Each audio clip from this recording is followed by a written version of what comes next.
अन्तः सुतिषद् वसुरन्तरिक्षसद् भूतादेदिषद् अतिथिर्पुरोणसत् नृषद् वरसद् ऋतसद् व्योमसद् अब्जा गोजा ऋतजा अद्रजा ऋतम् बृहत्।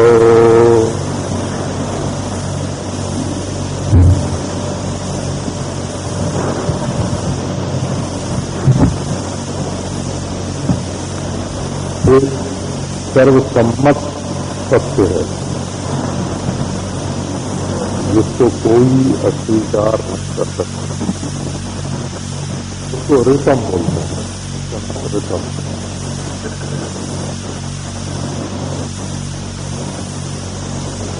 तो न्याय सांख्य योग वेदांत में जितना भेद है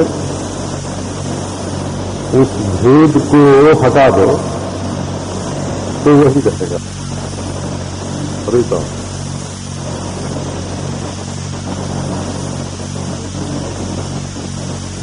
जैसे चार आदमी आपस में लड़ रहे हों, ये सांप है कि माला है कि डंडा है कि दरार है, लेकिन कुछ है इसके संबंध में चारों का मतभेद नहीं है। वो एक कहता है माला है, एक कहता है डंडा है, एक कहता है दरार है, एक कहता है सांप है, परंतु है सब बोलते हैं। तो मतभेद है सांप माला डंडा भूचित्र में, सत्ता में मतभेद नहीं है, अस्तित्व में मतभेद नहीं है।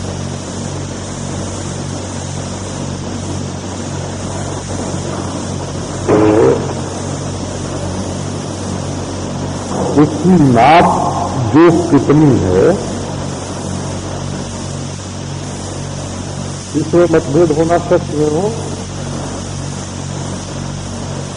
क्योंकि देखो एक चीज पास होती है तो बड़ी दिखती है और दूर होती है तो छोटी दिखती है। तो कौन आदमी कितना पास होकर उसको देख रहा है इसका असर पड़ता है ना वस्तु के दर्शन पर। समझे यहाँ से कोई मील भर दूर से देखे आदमी तो हम उसको कैसे दिखेंगे, है ना। तो जब मील भर की दूरी से और यहाँ की दूरी से फर्क पड़ता है तो अगले आदमी को देखने में और पिछले आदमी को देखने में फर्क पड़ेगा कि नहीं पड़ेगा। तो एक इंच का फर्क होने पर भी फर्क पड़ेगा। इसलिए हम लोग किसी एक चीज को जिसको सब देख रहे हैं वो एक चीज है, पर जिस तरह की एक देख रहा है उसी तरह की दूसरा भी देख रहा है, ये आवश्यक नहीं है। देखने की दूरी, देखने का समय, देखने के समय का वातावरण, देखने वाली आंख, इन सभी बातों का असर पड़ता है।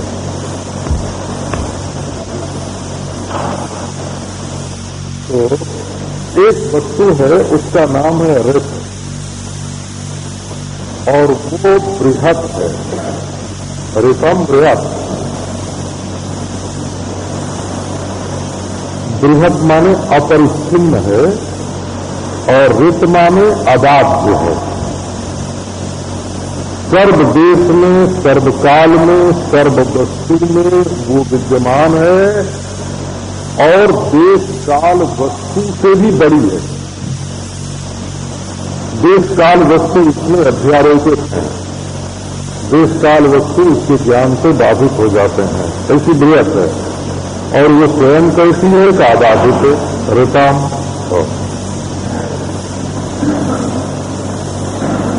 हमारे पास कम से कम 2 आदमी ऐसे आते हैं कि उनसे जब हम बात करते हैं तो हर बात के बाद मेरा बात पूरा होता है और वो बोलते हैं राइट। हाँ, तो एक तो इलाहाबाद के प्रोफेसर हैं मनोविज्ञान के, उनकी आदत है वो जितनी बात करते हैं वो मनोविज्ञान पर शिक्षित लिख रहे हैं, तो हमारे पास कभी कभी आते हैं बोला, बरस में 2-4 बार आ जाते हैं और 3-3 दिन 5 दिन 7 दिन रहते हैं। तो हर बात के बाद वो बोलते हैं राइट। और एक महिला है तो वो भी बोलते हैं राइट।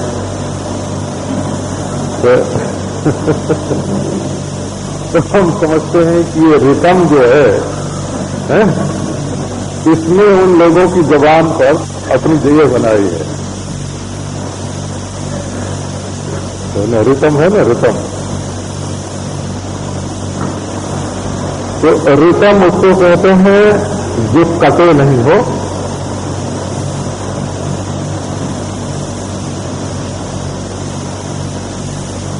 जो अबाध्य सत्य हो गए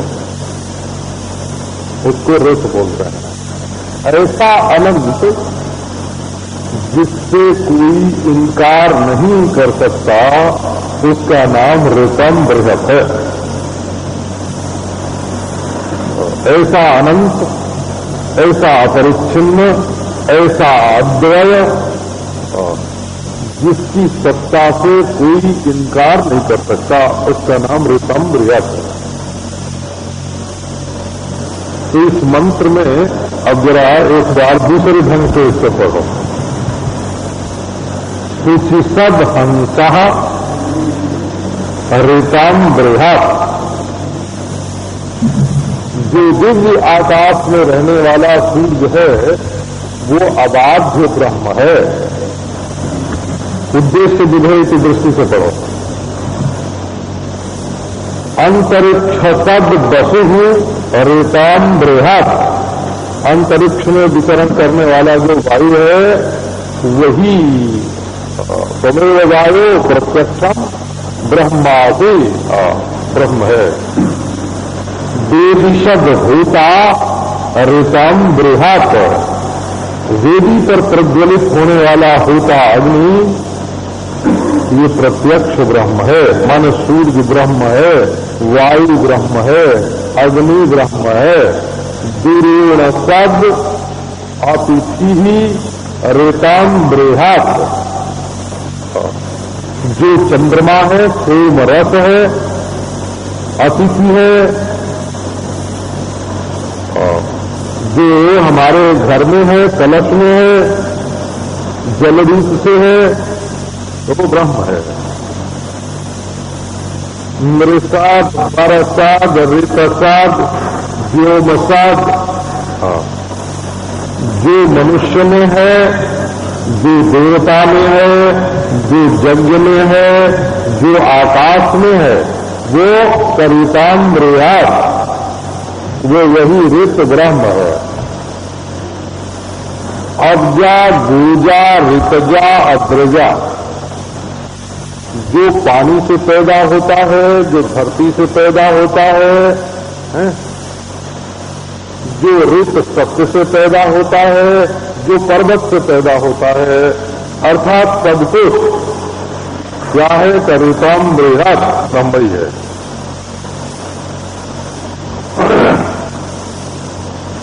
अब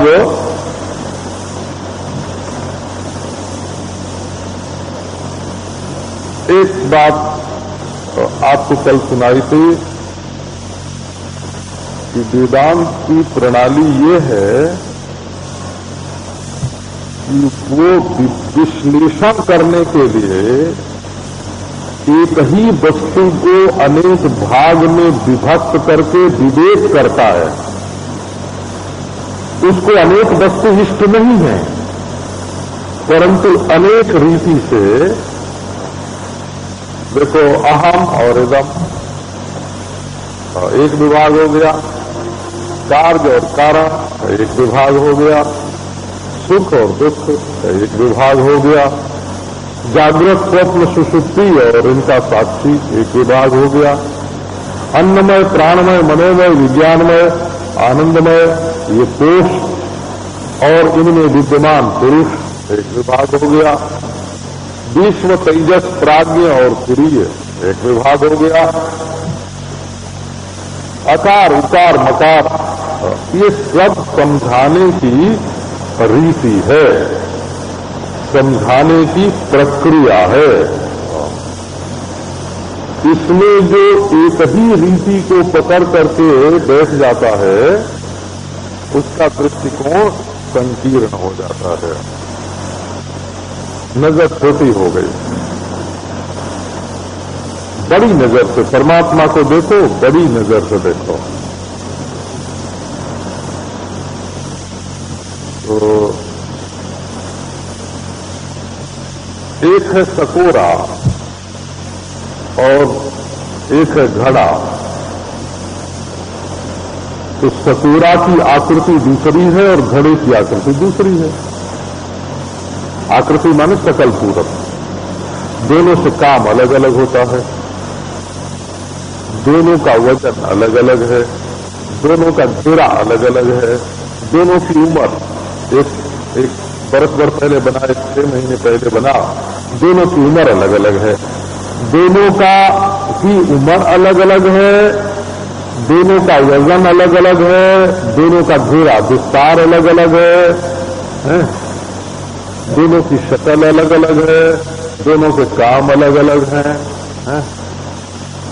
लेकिन दोनों मिट्टी हैं कि नहीं? मिट्टी है ना। तो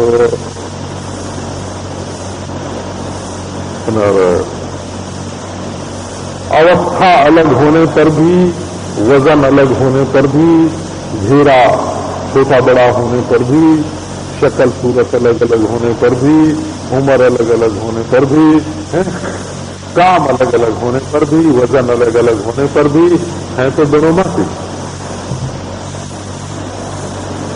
तो अभी इस साल मेला था ना प्रयाग का, तो वहां 2-4 जने बैठ के सत्संग कर रहे थे। तो उन्होंने कहा, एक ने कहा कि जब जेवर तोड़ के गला दिया जाएगा, वो सिल्ली हो जाएगा, तब उसका नाम सोना होगा।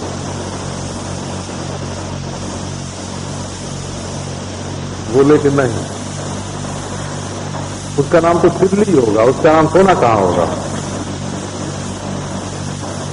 अच्छा, तो उसको तोड़ के कण कण कर दिया जाए तब उसका नाम सोना होगा? तो नहीं, उसका नाम कण होगा, स्वर्ण कण उसका नाम होगा, उसका नाम सोना कैसे होगा? और जब कंगन को तोड़ देंगे, हार को तोड़ देंगे, तब सोना होगा। आप ब्रह्म बिल्कुल नहीं पढ़ना। सोने का निर्णय करने के लिए कोई शकल तोड़ना या बनाना जरूरी नहीं है, कसौटी पर उसका खरा उतरना कि ये सोना है, ये सोने की पहचान है, बोला। तो ये जो सूर्य है, चंद्रमा है, पृथ्वी है, जल है, अग्नि है, ये जो स्त्री है, पुरुष है, ये जो पशु है, मनुष्य है, इनकी शकल को तोड़ के ब्रह्म नहीं बनाया जाता है, बता।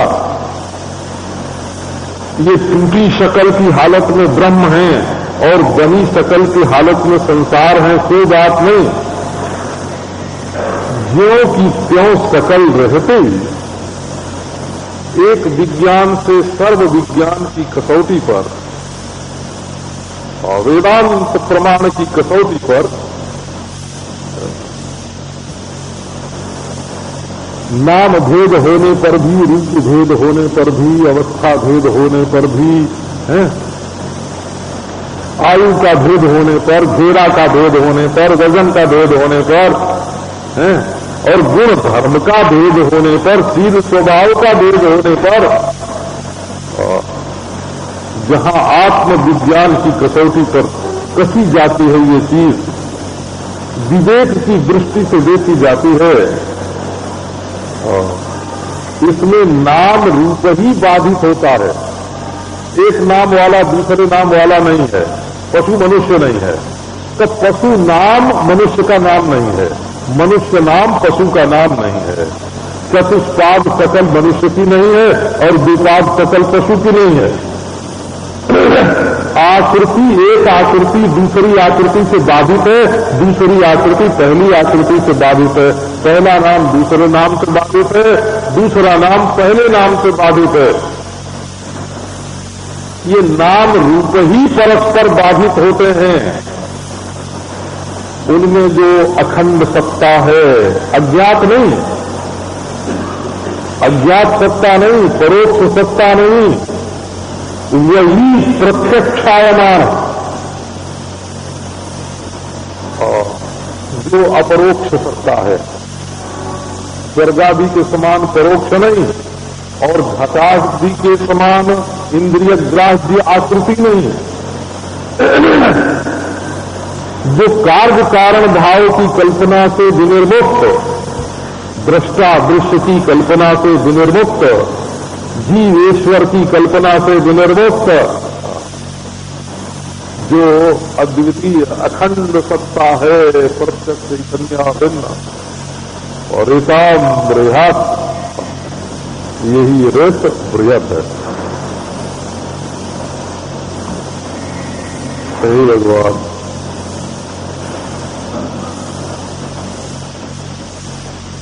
कल एक व्यक्ति आए तो बोले कि हमने कृष्णा मूर्ति का सत्संग किया है बहुत दिनों तक और आचार्य रजनीश का भी सत्संग किया है और स्वामी चिन्मयानंद का सत्संग किया है, स्वामी पूर्णानंद का सत्संग किया है। 5-7 नाम बताया।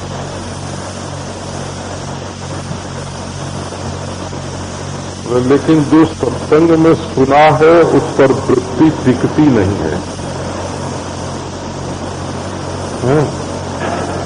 हमको तो कोई सहारा चाहिए, मन के लिए कोई आश्रय चाहिए।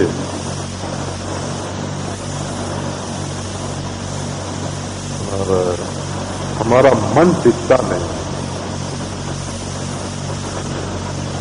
मैंने कहा कि 5-6 गुरु तो तुम्हारी आंख के सामने आते हैं और 5-6 जो हैं वो लक्ष्य सामने आते हैं। तो खैर उन्होंने बताया कि रजनीश जी ने और कृष्णा मूर्ति ने, उन्होंने तो मूर्ति पूजा का खंडन किया है। तो जब कोई मूर्ति का मैं ध्यान करने लगता हूं तो उनकी बात याद आ जाती है कि मूर्ति तो कुछ ही नहीं। और स्वामी चिन्मयानंद जी ने और स्वामी पूर्णानंद जी ने और 2 नाम बताए, तो उन्होंने मूर्ति पूजा का खंडन नहीं किया है। उन्होंने कहा है मूर्ति का आधार लेना।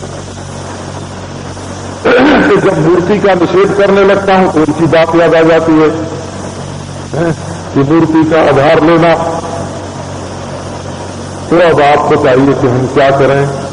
मैंने कहा 6-7 तकलीफ तो तुमने ऐसे ही मन में इकट्ठी कर रखी है, एक हमारी भी और क्यों जोड़ते हो।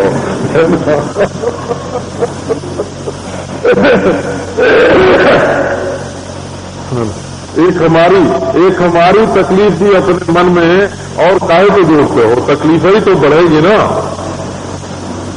तो सुनकर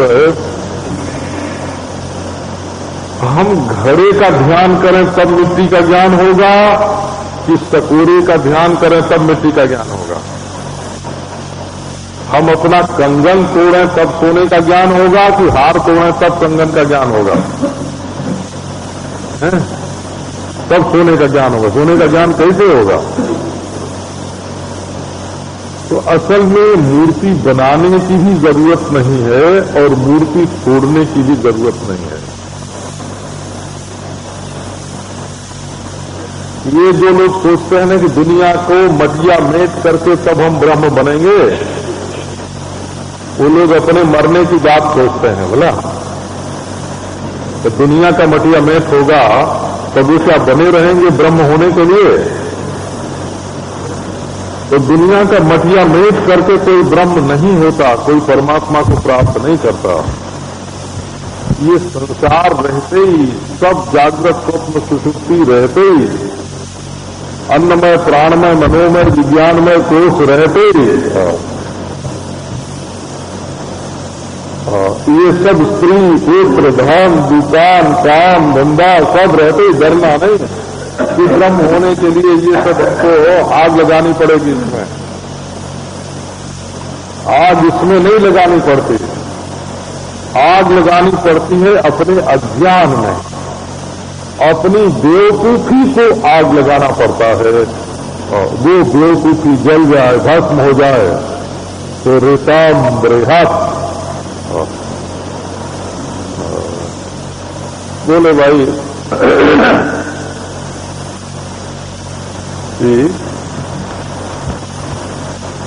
आओ हम अपनी अक्ल से देखें। तो जैसे कोई अपनी आंख से अगर सृष्टि के पूरे विस्तार को देखना चाहे तो देख सकेगा?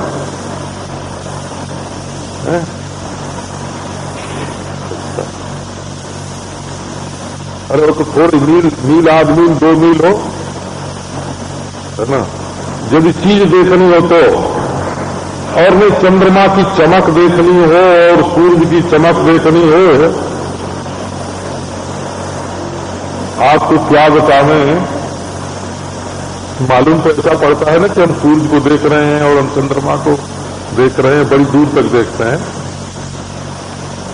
पर वो चंद्रमा और सूर्य की किरणें जितनी हमारी आंख में घुसती है ना, जैसे कैमरे के भीतर जब आदमी की परछाई घुसती है तो उसकी फोटो आती है, इसी प्रकार ये सूर्य चंद्रमा हमारी आंख में घुसते हैं तब मालूम पड़ते हैं।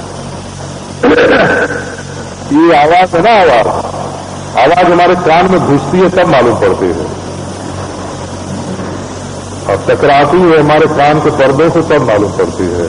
ये नहीं कि हम इतनी दूर तक की आवाज सुन लेते हैं, कोई एक मील से पुकारे तो हम सुन लेते हैं, तो वो बात नहीं, वो पुकारी हुई आवाज अगर हमारे कान में आवेगी, दिल्ली रेडियो तो बोल रहा है, दिल्ली ही स्टेशन से ब्रॉडकास्ट तो किया जा रहा है, लेकिन तुम्हारे रेडियो में ताकत हो तब में उसको ग्रहण करेगा। तो ये कान जो है ये रेडियो से लिखा है, तो गंध, फूल में नाक हमारी जाके गंध नहीं सूंघती है, फूल की फैलती हुई गंध जब हमारी नासिका में आती है तब ग्रहण होती है। इसका मतलब ये है कि तुम्हारी आंख ब्रह्म के विस्तार को देख नहीं सकती, और तुम्हारे हाथ उसको नाप नहीं सकते, और पांव उसको चल के उसका अंत नहीं पा सकते, बोला। अच्छा आओ बुद्धि के ही घेरे में सब ले लें, तो बुद्धि घेरे में लेगी नहीं, कल्पना करेगी। आप देखो अनादि और नित्य काल और बिना ओर छोर का देश, बिना कार्य कारण की वस्तु, आंख बंद करके जब आप बैठोगे तो बुद्धि वहां अनादि भूत में जाकर उसका स्पर्श नहीं करेगी, और अनंत भविष्य में जाकर उसका स्पर्श नहीं करेगी। एक कल्पित आदि और एक कल्पित अंत बुद्धि लेकर के बैठ जाएगी। बोले आओ हम साक्षी से आदि अंत देखें। अरे भाई जो चीज है ही नहीं उसको साक्षी भी देखेगा तो कल्पना द्वारा ही देखेगा। साक्षी को भी विशेष का अनुभव बुद्धि के द्वारा होता है,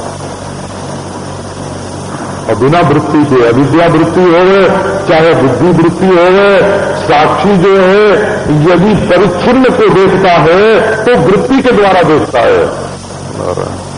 तब तो भाई हम कैसे ब्रह्म का दर्शन करें, ब्रह्म का साक्षात्कार करें? पर जिस बुद्धि में भ्रम हुआ है उस बुद्धि में एक प्रमाण जन्य ज्ञान का उदय हो जाने दो, भ्रम मिट जाने दो। तुमको कुछ बनना बिगाड़ना नहीं है, न पंचभूत में कुछ बनाना बिगाड़ना है और न परमार्थ में कुछ बनाना बिगाड़ना है। इसलिए कर्म, उपासना, अभ्यास, इनके द्वारा न कुछ बनाना है और न कुछ बिगाड़ना है। प्रमाणाभास के कारण जो भ्रम हुआ है, झूठे सबूत के कारण जो गलत फैसला कर लिया है हमारी बुद्धि ने, सच्चे सबूत के द्वारा उस अपने गलत फैसले को बदल दो। ये जो दुनिया में अच्छा बुरा बताया जाता है, ये सांस्कारिक है।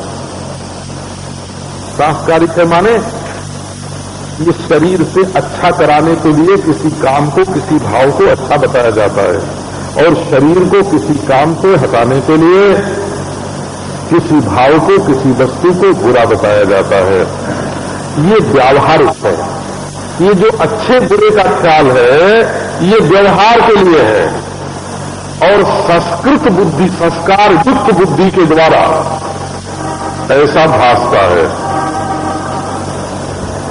नारायण, तो ये जो छोटी मोटी चीजें हैं उनकी ओर से अपना ध्यान हटा के रेताम रेयात प्रमाणाभास के द्वारा, प्रमाणाभास के द्वारा, चश्मा तो आंख नहीं है ना, ये तो नीला हो तो नीला बतावे, और लाल हो तो लाल बतावे, और काला हो तो काला बतावे, है ना। ये तो नेत्र नहीं है, उपनेत्र है। ये जैसे उपनेत्र होता है ना, उपनेत्र, नेत्र और उपनेत्र हो, चश्मा, चखमा, चक्षुर्मा, चक्षुर्मा, चखमा, चख माने नेत्र हो, है ना। चखमा, चश्मा, ये सब चक्षु शब्द जो है ना, चक्षुर्मा शब्द अपभ्रष्ट हो करके चश्मा बन गया। तो चश्मा जो है ये प्रमाण नहीं है, प्रमाणाभास है।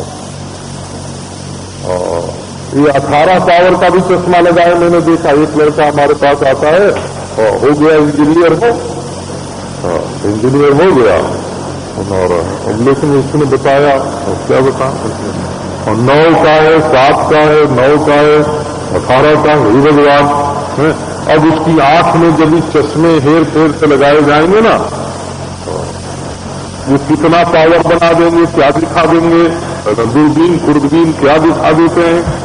उनकी गिनती रहती है, अगर गिनती गड़बड़ा जाए तो जो दिख रहा हो गलत दिख रहा हो। तो समझो, एक हाथी को पहाड़ बनाकर दिखाने की क्षमता रहती है, हाथी को पहाड़ दिखा दें। एक छोटे कीड़े को खून में ये मगर दिखा देते हैं। खून में एक छोटा सा कीड़ा होता है, उसको घड़ियाल के बराबर, हाथी के बराबर दिखा देता है। तो इतनी शक्ति होती है। और वो यदि उसके वो खुर्दबीन से बताए हुए परिमाण को क्या तुम सच मानोगे? नहीं, गिनती लगा के कि कितना गुना बताता है, तब में निश्चय करोगे कि औसत, एक आंख की औसत कल्पित है। आंख की औसत बिल्कुल कल्पित है, जैसे वर्तमान कल्पित है ना।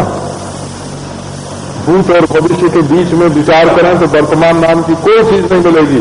वर्तमान विचार सिद्ध नहीं है, वर्तमान कल्पना सिद्ध है। इसीलिए आंख, औसत दर्जे की आंख प्रमाण सिद्ध नहीं है, कल्पना सिद्ध है।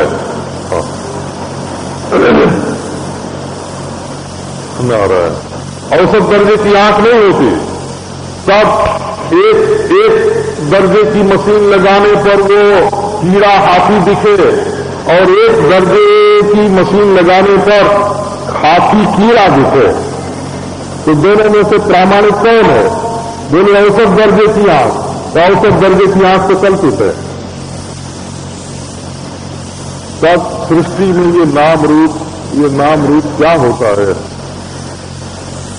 तो जब नाम रूप का विवेक करते हैं कि ये परिच्छिन्न नाशवान है, उत्पत्ति और नाशवान है, एक घेरे में है तो एक कल्पित घेरे में है, क्योंकि और छोर रहित देश में जो घेरा होगा वो कल्पित होगा।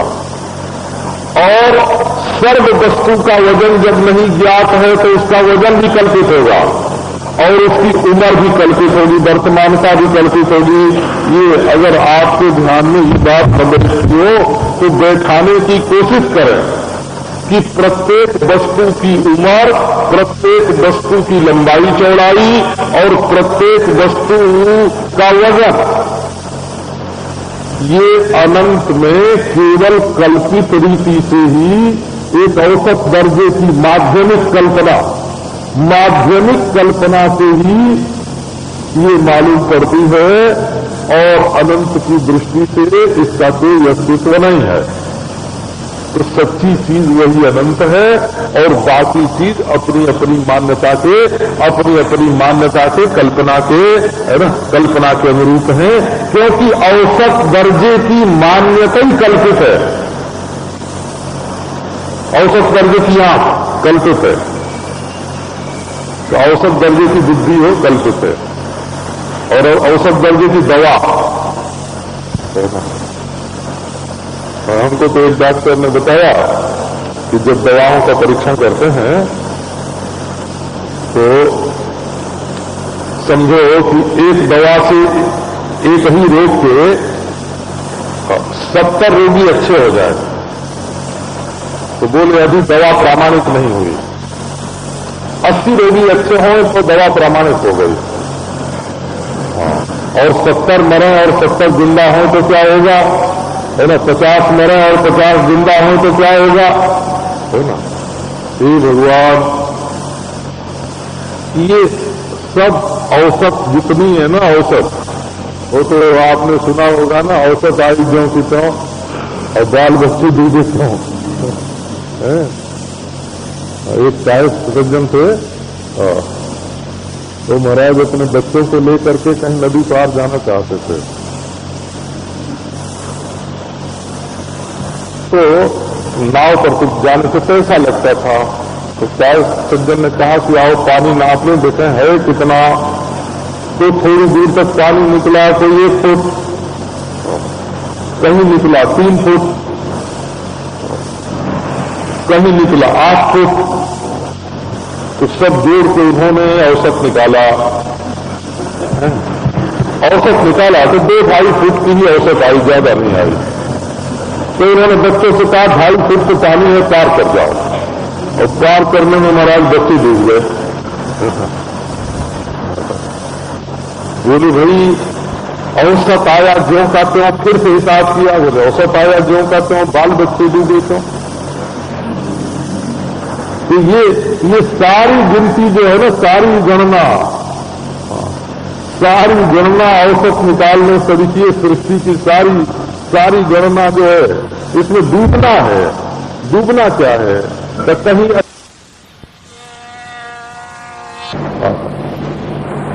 पानी की कमी कहीं न कहीं हर साल होते है।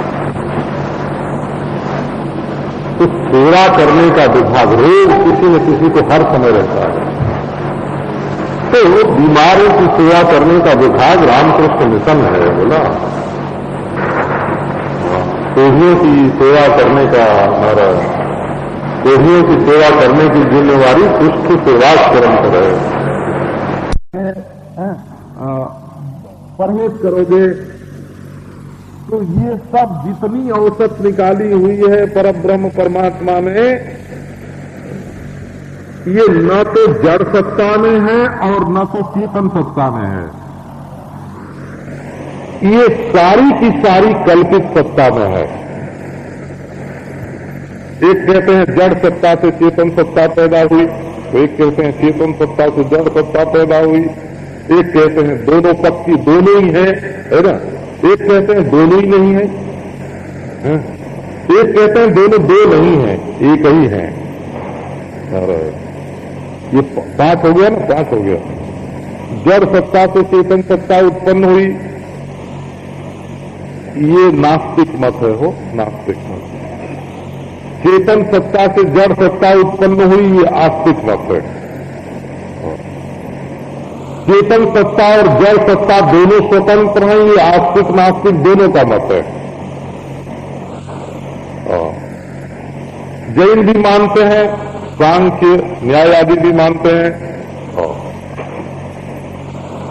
और दोनों नहीं है, ये बौद्ध मत है। और दोनों दो नहीं है, एक ही है, ये वेदांत मत है। पांच ही तो हैं कुल। जड़ सत्ता से चेतन सत्ता उत्पन्न हुई, चेतन सत्ता से जड़ सत्ता उत्पन्न हुई, दोनों स्वतंत्र हैं, दोनों नहीं हैं, और दोनों दो नहीं हैं, एक हैं। हे भगवान, ये सब है ना, बिल्कुल मामूली हिसाब है हो। ये तो लोग बहुत गंभीर करके इसको आगे कर देते हैं। तो जैसे अब ये देखो, आदमी छोटी चीज को देखता है, उसमें बड़ी चीज बताई जाती है, या छोटी चीज बताई जाती है, इससे कोई मतलब नहीं है। एक आदमी को आप देखते हैं तो आंख को क्या दिखता है कि दो हाथ वाला, दो पांव वाला, है ना, सिर वाला, आंख वाला, कान वाला ये आदमी है। मनुष्य तो आंख से दिखता है, आप पहचान जाएंगे कि ये पशु नहीं है, मनुष्य है। पर आपको एक विश्वसनीय व्यक्ति बताएगा कि ये बड़ा विद्वान है, तो आप हाथ जोड़ेंगे, वाह पंडित जी नमस्कार। एक आदमी बताएगा ये जिस आदमी को तुम देख रहे हो ये चोर है ना, तो चित्त में ग्लानि हो जाएगी। जब विद्वान बताएगा तब श्रद्धा हो जाएगी, और जब चोर बताएगा तो चित्त में ग्लानि हो जाएगी।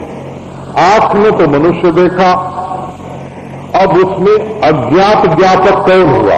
चोरत्व का ज्ञापक कौन हुआ, और उसके वैदुष्य का, उसके महात्मत्व का ज्ञापक कौन हुआ, है ना, ये देखो।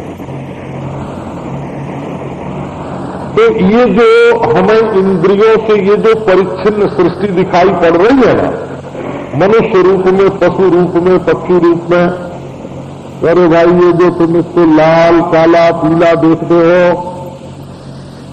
अपने संस्कार के अनुसार अच्छा बुरा देखते हो, वेद भगवान अज्ञात ज्ञापन करते हैं। अज्ञात ज्ञापन क्या करते हैं? जो तुमको नहीं मालूम है, इंद्रियों से नहीं मालूम है। तो बोले इंद्रियों से नहीं मालूम है तो बुद्धि से मालूम कर लें। एक ये भी बात आपको सुना देता हूं कि बुद्धि में सामान्य ज्ञान जो है वो तो सहज होता है, और विशेष ज्ञान जो है वो संस्कार जन्य होता है। माने ये पशु है और ये मनुष्य है, ये बुद्धि सामान्य से ज्ञात नहीं हो सकता। ये जिसको बताया हुआ है कि माँ बाप ने बताया है कि कोई 4 पांव का हो और धरती पर चलता हो तो उसका नाम पशु, और 2 पांव का हो और धरती पर चलता हो तो उसका नाम मनुष्य। ये आदमी के बताने पर तब पशु संज्ञा और मनुष्य संज्ञा बनती है। सामान्य ज्ञान बुद्धि में स्वाभाविक है, और विशेष ज्ञान जो है वो आहित है, अध्यारोपित है। इसको बोलते हैं अध्यारोपित है ना, उसमें डाला हुआ है, डाला हुआ। तो अज्ञान का निवर्तक सामान्य ज्ञान नहीं होता, अज्ञान का निवर्तक विशेष ज्ञान होता है। तो ये किसी की बुद्धि संस्कार रहित नहीं होती। उल्टे संस्कार जिसकी बुद्धि में पड़ गए हैं, उसकी बुद्धि में सुलटे संस्कार डालने की जरूरत पड़ती है ना, सुलटे संस्कार डालने की जरूरत पड़ती है। तो जो चीज आंख से नहीं देख सकते, नाक से नहीं सुन सकते, जीभ से जिसको नहीं चख सकते, उसके बारे में दूसरा आदमी अपना अनुभव बताता है। वहां वचन प्रमाण होता है, बोला वाक्य प्रमाण, आपसे वाक्य प्रमाण होता है।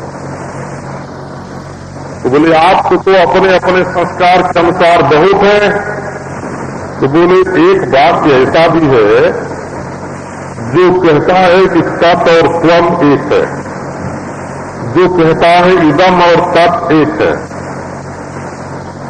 इदम जो है वो दृष्टि से पृथक नहीं है, और इदम जो है वो कारण से पृथक नहीं है, और कारण और दृष्टा दोनों एक हैं। और कारण तो बाधित हो जाता है, और दृष्टापन जो है वो दृष्टि मात्र जंग मात्र रह जाता है। तो अच्छा, अब जरा एक बात कह के आगे बढ़ता हूं। एक उपासना के आचार्य एक बार मिले, तो उनका ये कहना था कि सृष्टि तो सब सर्वज्ञ ईश्वर से ही हुई है, सर्वज्ञ ईश्वर में ही है, सर्वज्ञ ईश्वर में ही लीन होगी। सर्वज्ञ ईश्वर ही सृष्टि बना हुआ है। तो इसमें केवल 3 मतें हो, है ना। एक तो ईश्वर ने सृष्टि बनाई, और एक ईश्वर सृष्टि बन गया, और एक ईश्वर सृष्टि बनता नहीं है, बनाता मालूम पड़ता है। 3 मत हैं। ईश्वर ने सृष्टि बनाया, इसको शास्त्र में आरंभवाद नाम से बोलते हैं, और ईश्वर सृष्टि बन गया, इसको परिणामवाद के नाम से बोलते हैं। और ईश्वर सृष्टि बना नहीं, बना सा मालूम पड़ता है, इसको विदर्भवाद के नाम से जानते हैं। तो ईश्वर ने सृष्टि बनाया, तो किसी देश में बनाया, किसी काल में बनाया, किसी चीज से बनाया। तो ये तीनों चीज पहले से रही होंगी तब न बनाया। किसी नियम के अनुसार बनाया, किसी आधार पर बनाया। तो कर्म भी चाहिए पहले से, तो पहले से देश चाहिए, काल चाहिए, वस्तु चाहिए और कर्म चाहिए। उसके आधार पर ईश्वर ने सृष्टि बनाई। तो बनाई क्या हो? तो पहले से थी, देश भी था, काल भी था, वस्तु भी थी और कर्म भी थे, है ना। तो जिनके द्वारा वो कर्म किए गए वो भी थे। तो ये तो ईश्वर ने केवल पुर्जा जोड़ने का काम किया है, तो सृष्टि बनाने का काम नहीं किया। इसका नाम आरंभवाद है। तो फिर ये हुआ कि अच्छा, ईश्वर खुद ही सृष्टि बन गया। तो ये सवाल हुआ कि पूरा का पूरा ईश्वर सृष्टि बन गया कि कुछ बाकी भी रह गया। देखो आप ऐसा, एक बार हम गोरखपुर में थे, अभी सन्यासी होने के बाद गए थे। कोई कल्याण के विशेषांक की बात, तो गीता प्रेस के कोई पुस्तक की बात है। तो वहां एक चिट्ठी आई कि ईश्वर जब अवतार लेता है तो गोलोक से वैकुंठ से पूरा का पूरा ईश्वर धरती पर उतर जाता है। गोलोक वैकुंठ खाली हो जाता है कि वहां एक रूप में रहता है, एक रूप में यहां आता है। अच्छा, 2 होता है तो उसमें पूरा कौन होता है? वो पूरा होता है कि ये पूरा होता है? ये बनावटी होता है वो पूरा होता है कि वो बनावटी होता है ये पूरा होता है? ऐसे एक ने चिट्ठी लिख के पूछी थी हो। तो भाई जी तो बड़े भोले भावुक भगत है ना, तो बोले कि बाबू से इन प्रश्नों का उत्तर तो, है ना, ये हमसे नहीं बनेगा, कि तुम उत्तर दे दो इसका। पहले भी हम वहां रहते थे तो चिट्ठियों का उत्तर तो देते ही थे ना।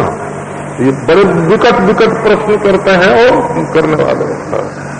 अब बोलो तो प्रश्न ये है कि यदि ईश्वर सृष्टि बन गया तो समूचा ईश्वर से बदल के सृष्टि हो गया है कि कुछ बाकी भी रहा? अच्छा, मान लो बाकी रहा तो ईश्वर के 2 हिस्से हो गए हैं, कट गया ना ईश्वर, एक जड़ हो गया, एक चेतन हो गया। तो नारायण, तो ये कहो कि जड़ता बनावटी है और चेतनता सच्ची है, तो वेदांत सिद्धांत आ गया, है ना। क्योंकि जड़ता मिथ्या है और चेतनता सत्य है। अच्छा, और यदि कहो कि सबका सब बन गया है, तो ईश्वर ही गायब हो गया, और यदि कहो कि आधा उसमें से कट गया तो ईश्वर का अंग भंग हो गया, तो उस उपासना के आचार से ये बात होने लगी कि भाई चैतन्य जो है वो परिवर्तित हो सकता है कि नहीं। अयोध्या के थे बड़े सुलझे हुए हो। ईश्वर अगर अपने आप को बदल के सृष्टि बन जाता है तो ईश्वर में जो परिवर्तन है वो परिवर्तन नारायण चैतन्य में परिवर्तन होने से परिवर्तन का ज्ञाता चैतन्य होगा कि परिवर्तित चैतन्य होगा? परिवर्तन का ज्ञान चैतन्य है ना, तो उसका तो परिवर्तन हुआ नहीं, वो तो ज्यों का त्यों रहा। अभी परिवर्तन किसी दूसरी चीज में हुआ तो बोले दूसरी चीज तो है ही नहीं, है ना। तो बोले ईश्वर ज्यों का त्यों रहता हुआ ही सृष्टि के रूप में भागता है। तो बोले कि मैंने ध्यान नहीं दिया था इस बात पर, बोला कि ईश्वर यदि सृष्टि बनेगा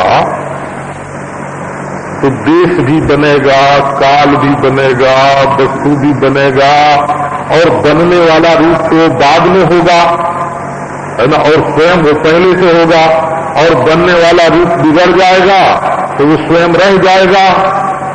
तो एक तो ऐसा रूप जो सृष्टि के पहले था और प्रलय के बाद भी रहेगा, और एक ऐसा रूप जो पैदा हुआ और मिट गया। तो सचमुच वो पैदा हुआ कि नहीं हुआ? ईश्वर में काल कहां से आया, पैदा होने के पहले और पैदा होने के बाद? बोले ये सब हम लोग जहां बैठे हैं इस समय देह में बैठ करके जब सोचते हैं तब ऐसा मालूम पड़ता है, जब ईश्वर में बैठ के सोचते हैं तब ऐसा नहीं मालूम पड़ता। ये सारी समस्या जो पैदा हुई है वो अपने को परिच्छिन्न देह में मैं करके और फिर विचार की कसौटी पर इस दुनिया को अपने को दुनिया मान के, है ना, तो अपने को दुनिया मान के तब दुनिया के बारे में हम विचार करते हैं। इसलिए पूरी दुनिया हमारे विचार के सामने नहीं आती, कुछ हमारे भीतर छिप जाती है। और जब हम अपने को दुनिया से अलग करके सचमुच चैतन्य जान करके देश काल वस्तु का दृष्टा जान करके अपने को और फिर दुनिया को कसौटी पर करते हैं तो इसका कोई तत्व ही नहीं है सृष्टि का। ये तो रूपांतर्यात केवल परम सत्य आकाशीय ब्रह्म के सिवाय दूसरी कोई वस्तु है नहीं। तो बोले भाई ब्रह्म जब सब जगह है ना, मन एक ही बात आ गई, सब जगह कहते ही बात भाई निकल जाती है, उसके खंड खंड का कोई भेद नहीं पड़ता बोला। तो जाओ फिर एक खंडई रूप में परब्रह्म परमात्मा को पहचाने। और वामन को देखें तो उसमें त्रिविक्रम पहचान में आ जाएगा। देखो क्या हमारे सनातन धर्म की रीति जो है ना बड़ी लक्षण।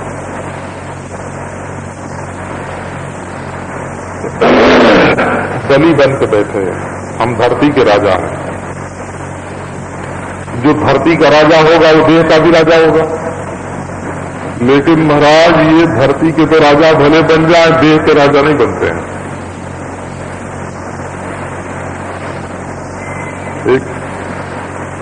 एक जरा सी बात कहो तो कभी कभी खटक जाती है ना, तो कही देते हैं। आजकल अखबारों में निकलता है कि लोकतंत्र की विजय, लोकतंत्र की विजय, लोकतंत्र की विजय। हम देखते हैं एक रियासत है, वहां के राजा जब कांग्रेस में शामिल होते हैं और कहते हैं प्रजा को कि तुम सब लोग कांग्रेस को वोट दो, तो उनकी सारी प्रजा कांग्रेस को वोट देती है ना। जब उसको छोड़ के स्वतंत्र पार्टी में शामिल होते हैं तब वो अपनी प्रजा से कहते हैं कि स्वतंत्र पार्टी को वोट दो, और प्रजा स्वतंत्र पार्टी को वोट देती है। और जब वो निर्दलीय होकर खड़े होते हैं तो कहते हैं कि नहीं पार्टी नहीं निर्दलीय, तो प्रजा निर्दलीय को वोट देती है। जब वो कोई कहीं से अपने मेहमान को दोस्त को बुला के अपने राज्य में खड़ा कर देते हैं और कहते हैं कि लोग तुम लोग इनको वोट दो, तो प्रजा उनको वोट देती है। हम कहते हैं ये लोकतंत्र की जीत है कि ये गुलामी मनोवृत्ति का सबसे बड़ा नमूना है। ये गुलामी ये गुलाम मनोवृत्ति का सबसे बड़ा ये नमूना हो गया कि आदमी स्वातंत्र्य कुछ सोच ही नहीं सकता कि क्या उचित और क्या अनुचित है। कोई सामंतशाही की जो मनोवृत्ति है ना, सामंतशाही की जो मनोवृत्ति है तो वो मनुष्य के मन पर तो ये वोट जीत गया इसलिए बोल रहा हूं, है ना। अपने दिल में क्या समझ में बातें नहीं आती हैं दुनिया की, है ना। कितनी बातें आती हैं समझ में। लोकतंत्र की जीत हो गई, लोकतंत्र की जीत हो गई कि गुलामी मनोवृत्ति बढ़ गई। एक आदमी के कहने से, है ना, 25 लाख आदमी, 50 लाख आदमी, है ना, कभी इस पार्टी में, कभी उस पार्टी में, कभी स्वतंत्र, कभी मेहमान के पक्ष में। नारायण उनका कोई विचार नहीं, उनका कोई नारायण, है ना, अपना निर्णय नहीं, अपनी बुद्धि नहीं। ये लोकतंत्र की उन्नति हो रही क्या उन्नति हो रही? तो आप देखो, घसीटे मत जाओ, है ना। ये बलि जो है ना अपने को मानता था, लोग अपने शरीर के तो राजा नहीं हैं, अपने मन के तो राजा नहीं हैं, और मानते हैं कि हम सारी धरती के, सारी दुनिया के राजा हैं। राजा माने दूसरों को गुलाम बनाने का अहंकार। अभी फिर लौट के आने वाला नहीं है। आप लोगों में से कोई राजा हो तो माफ करना, है ना। अब ये दुनिया में फिर कभी, है ना, तो जैसे काल चक्र में सब घूमता है वैसे ही कभी घूम के आवेगा तो आवेगा। तो बलि को ये ख्याल था कि मैं तीनों लोक का मालिक हूं, राजा हूं, जिसको चाहूं उसको धरती दे दूं। लोग ना, अरे धरती तुम्हारे बाप के हाथ में नहीं रही, विरोचन के, प्रहलाद के हाथ में नहीं रही, हिरण्यकशिपु के हाथ में नहीं रही, है। हिरण्यकशिपु के हाथ में नहीं रही, प्रहलाद के हाथ में नहीं रही, विरोचन के हाथ में नहीं रही, अब बलि के हाथ में कहां से रहेगी? तो उनको बड़ा अभिमान था हो कि धरती हमारी, और यज्ञ कर रहे थे। तो उनके सामने अब देखो बलि बड़े हो गए और भगवान छोटे हो गए। ये खुद बलि ने भगवान को छोटा बनाया कि नहीं बनाया? ये नहीं कि भगवान छल करके आए, कपट करके आए। भगवान, है ना, जब मनुष्य अपने को बड़प्पन के सिंहासन पर बैठा देता है तो ईश्वर को वहां छोटा हो जाना पड़ता है। सचमुच भाई ये जीव, है ना, सचमुच ये जीव मानता है कि मैं तो हूं 3.5 हाथ का, देखो। और ईश्वर बोले एक शरीर के भीतर कहीं है, भला कहीं है, हाँ कहीं है। तो जब वो यज्ञ करता है ना, यज्ञ करता है, दान करता है, तब उसके सामने एक नन्हा सा, एक कण के समान ईश्वर आता है। लेकिन वो जो कण है, ईश्वर का कण, क्योंकि वास्तव में कण नहीं है ना, कण तरीका दिखता ही है। ये दहराकाश जिसको बोलते हैं, हृदयाकाश जिसको बोलते हैं, है ना, ये जो वक्ता है, वामन शब्द का अर्थ वो होता है वमन करने वाला। वमन शब्द तो जानते होंगे ना आप, वमन, तू वम उद्गिरणे, तू उपसर्जन, वम धातु जो है वम, वो उद्गिरण के अर्थ में है। जो कह करे, जो कह करे हो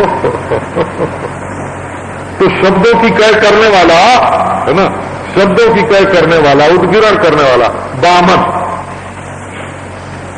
और वामयति इति वामनः, जो सबको सुंदर बना दे उसको वामन बोलते हैं। तो इस धराकाश में, धराकाश जिसको बोलते हैं हृदयाकाश, इसमें एक नन्ही सी रोशनी प्रकट हुई और वो अंत में त्रिविक्रम हो गई। घड़े में जो आकाश प्रकट हुआ, जब हमने उसको पहचाना तो महाकाश हो गया, है ना। घड़े में एक आकाश लिखा और पहचाना तो महाकाश हो गया। तो देखो त्रिविक्रम कौन है? विश्व तेजस प्राज्ञ, यही त्रिविक्रम है बोला। विराट, हिरण्यगर्भ, ईश्वर, ये त्रिविक्रम है। आया वामन, आया वामन और हो गया त्रिविक्रम। और त्रिविक्रम हो करके सारी सृष्टि ले ली अपने में, और बाद में रहा क्या? बोले ज्यों का त्यों, ज्यों का त्यों रहा। ये वामन की कथा है पुराण की। ये श्रुति में, वेद में मंत्र आता है, वामनो ह विष्णुरात। शतपथ ब्राह्मण में ये श्रुति है, वामनो ह विष्णुरात। जो वामन था वो विष्णु हो गया। जैसे बोलते हैं ना, जो जीव था वो शिव हो गया, जो छोटा था वो बड़ा हो गया, जो परिच्छिन्न था वो व्यापक हो गया। उसी को बोलते हैं वामनोह विष्णुदास। तो बोलो आओ इस छोटे को ढूंढने पहले, फिर बड़ा अपने आप मिल जाएगा। तो छोटे को कहाँ ढूंढे? बोले ऊर्ध्वम प्राणम उन्नयति अपानम प्रत्यगस्यति मध्ये वामनमासीनाम विश्वे देवा उपासते।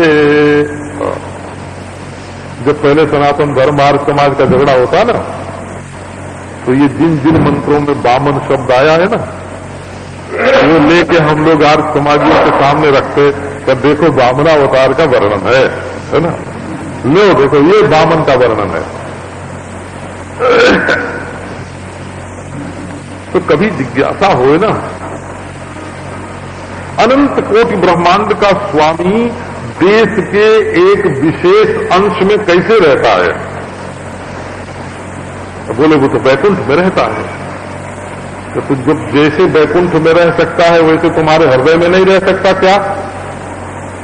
देश की दिव्यता आसमान के सातवें छोर पर हो सकती है?